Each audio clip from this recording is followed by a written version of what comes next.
So the subject this week is God. Let's call it the problem of God.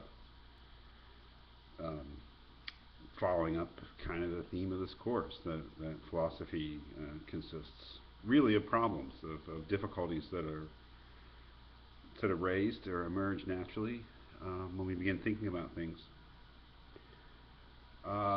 Exactly, in what way God is a problem.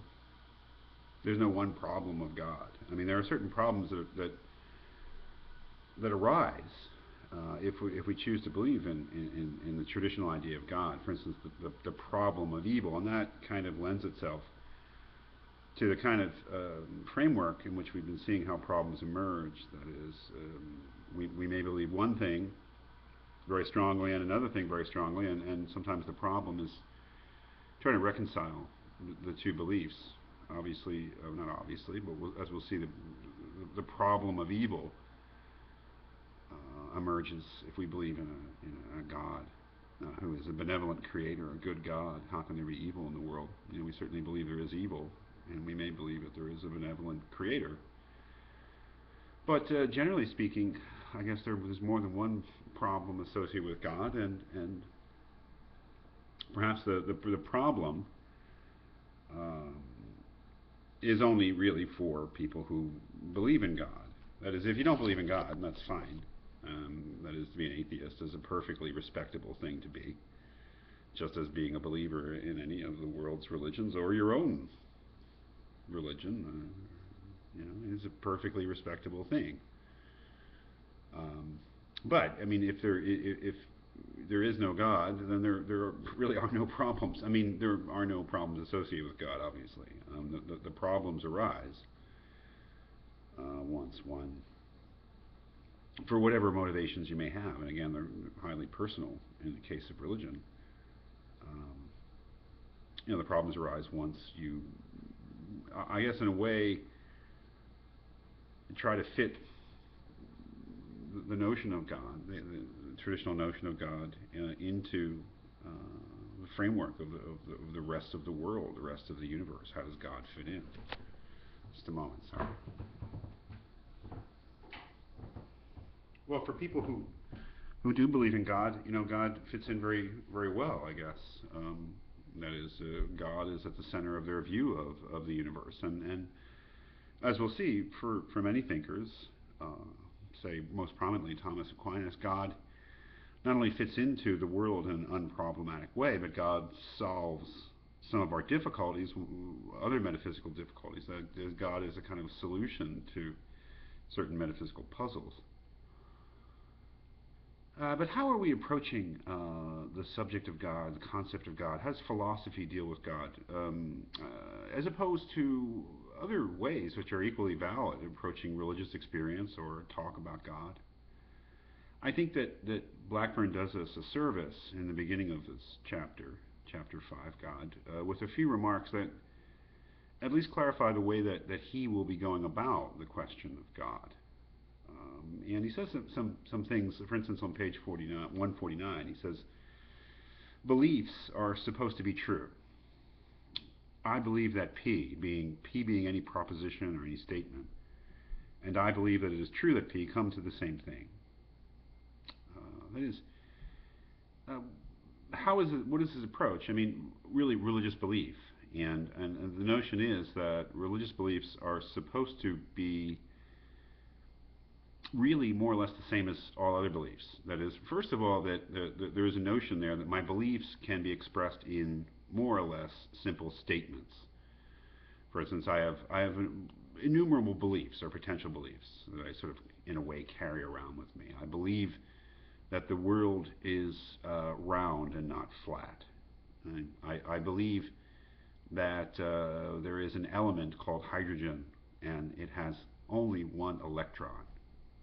I believe that Barack Obama is President of the United States. I have a bunch of beliefs, and they can be expressed in the form of statements or propositions. That is, claims or descriptions of the world, the way the world is. And one of the things that Blackburn wants to make clear is that he is treating religious beliefs as being of the same nature. Now, he acknowledges that that may be the wrong way to approach religion. He compares, he says, well, maybe the best way to approach religion, he describes in the beginning of the chapter, is the way that we approach poetry or art or other forms of experience or human expression in which truth is not the main issue. We don't ask whether a Keats poem or a Michelangelo painting or a Beethoven symphony is true. That's not the point. They're deeply, they're works of art through which you can have a deeply meaningful experience, and we may approach religion that way. But then again, as he says, if you ask people, religious people, what they believe, they will tell you they really believe that that certain tenets of their religion are true, in the sense that their beliefs correspond with the way the world is.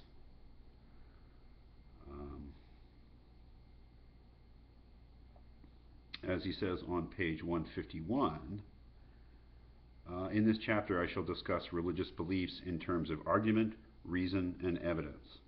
We suppose them, my religious beliefs, to be intended as true, and therefore to answer to our best ways of getting at the truth. That is, that religion, or particular religions, make claims about what there is in the world and how it fits together, and those claims can be subject to critical analysis like any other claim. That is, that a belief is just that, a belief. And some of our beliefs answer to the way the world actually is. Some of our beliefs actually truly depict the way the world is, and certainly some of our beliefs are mistaken. Not to poison the waters, but he obviously is not a religious person, and he admits on page 151 that he's going to give a lot of reasons against supposing that religious beliefs are true. I mean, that's fine. I mean, and I don't think anybody should be offended by that. He has every right, if he's an atheist or an agnostic, to do that. Doesn't mean that he's necessarily right. But that's really the game here. I mean, this sort of philosophical approach to God and religion does not try to capture everything important about religious experience or even about religious belief. It's very narrow, and really what it asks is a simple question about whether religious belief is true. That is, whether religious beliefs accurately represent the way the world is, and especially the kind of things in the world, and especially with what would be the central question in a philosophy of religion that is an open-minded and has as few presuppositions as possible of what's true and false. The central question of philosophical analysis of religious belief in terms of its truth is really the analysis of the belief that God exists, that there is a God, and the first part of this chapter is really taken up with that. And again, with looking at that religious belief in terms of argument, reason, and evidence, not challenging anybody's right to believe, but rather really analyzing in as neutral and detached a way as possible the possibilities of establishing the truth of a belief like the belief that God exists.